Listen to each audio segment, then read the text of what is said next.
तो आप सभी को हमारे पीछे रियान पराग की फ़ोटो दिख रही होगी। आज जब मुकाबला ख़त्म हुआ और राजस्थान रॉयल्स हारी, उसके बाद जब इंटरव्यू देने आए तो संजू सैमसन के लिए कुछ इन्होंने ऐसी बातें कह दी जिससे सुनकर आप खुश हो सकते हैं या फिर रियान पराग की प्रशंसा भी कर सकते हैं।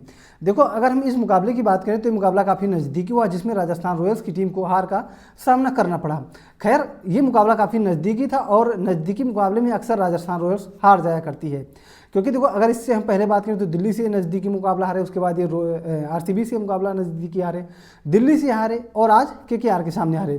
केकेआर के सामने खैर उतना नज़दीक मुकाबला नहीं था जितना कि आरसीबी, दिल्ली और लखनऊ के सामने था। आज इनको 5 गेंदों पर 21 रनों की ज़रूरत थी 6 गेंदों पर, लेकिन जो इनके बल्लेबाज थे शुभम दुबे हों या जोफ्रा आर्चर हों, वो मुकाबला काफ़ी ज़्यादा नज़दीक लगे। शुभम दुबे वैसे इससे पहले इस ओवर की पहली बात करें तो इतनी अच्छी बैटिंग नहीं कर रहे थे, लेकिन लास्ट ओवर में उन्होंने अच्छी बैटिंग की और मुकाबला काफ़ी नज़दीक ले गए, लेकिन उसके बावजूद भी उनकी टीम को हार का सामना करना पड़ा।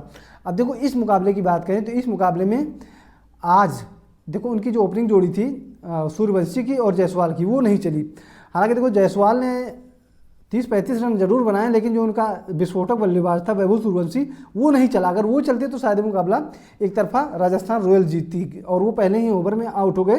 तो इससे राजस्थान रॉयल्स को एक कड़ा झटका लग गया। उसके बावजूद भी राजस्थान रॉयल्स की जो टीम थी, मुकाबला एक समय की बात करें तो वहाँ पर हार सी गई थी, क्योंकि देखो उनके जल्दी 5 विकेट गिर गए थे और वहाँ पर उनके कोई बड़ा विकेट उसके बाद नहीं था। उसके बाद कौन था? शुभम दुबे थे, हेटमायर तो खेल ही रहे थे और जोफ्रा आर्चर थे और रियान पराग और हेटमायर खेल रहे थे। लेकिन रियान पराग की यहाँ पर काफ़ी ज़्यादा प्रशंसा की जानी चाहिए, जिस तरह से वो मुकाबला अंत तक ले गए और दुर्भाग्य से अपना शतक नहीं लगा पाए। हालांकि उनके शतक से ज़्यादा जरूरी था कि वो अपनी टीम को मुकाबला जिताते, लेकिन वो ना तो मुकाबला जिता पाए ना ही शतक लगा पाए। लेकिन इसके बावजूद भी उनकी आज प्रशंसा हो रही है और की भी जानी चाहिए, क्योंकि इससे पहले देखो बात करें तो रियान पराग जो हैं अभी तक वो कोई भी हाफ सेंचुरी नहीं लगाए थे। पूरा सीजन बीत गया, 11 मुकाबले बीत गए, 11 में से कम वो 6-7 मुकाबले में, शायद 8 मुकाबले में कप्तानी भी किए हैं, लेकिन उसके बावजूद भी उनकी किसी भी मुकाबले में सेंचुरी या हाफ सेंचुरी नहीं आई थी। लेकिन आज जब वो खेले तो क्या ताबड़तोड़ खेले और उन्होंने एक रिकॉर्ड भी बना दिया, लगातार 6 गेंदों पर 6 छक्के।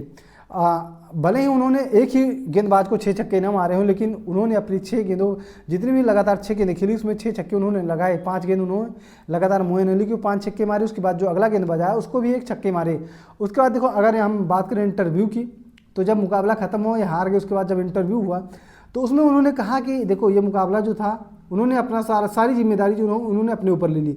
उन्होंने कहा कि मैं इस मुकाबले को ख़त्म कर सकता था, लेकिन मैंने शायद थोड़ी जल्दबाजी कर दी और मेरे पास इतना समय था कि मैं लास्ट में भी मुकाबला ख़त्म कर सकता था। उसके बाद वो संजू सैमसन पर बात की। उन्होंने कहा संजू सैमसन की कमी हमारी टीम को खल रही है, और वो जाहिर सी बात है संजू सैमसन जितने सीनियर और अच्छे खिलाड़ी हैं उनकी कमी राजस्थान रॉयल्स को खल भी रही है। और इसके आगे उन्होंने कहा कि मुझे ऐसा लगा कि जब तक मैं आउट नहीं हुआ था, उन्होंने कहा कि मैं लग रहा था कि बहुत अच्छा खेल रहा हूं और अपनी टीम को जितवा भी सकता हूं, लेकिन वो दुर्भाग्य से आउट हुए और मुकाबला शायद वहीं पर ही ख़त्म हो गया था।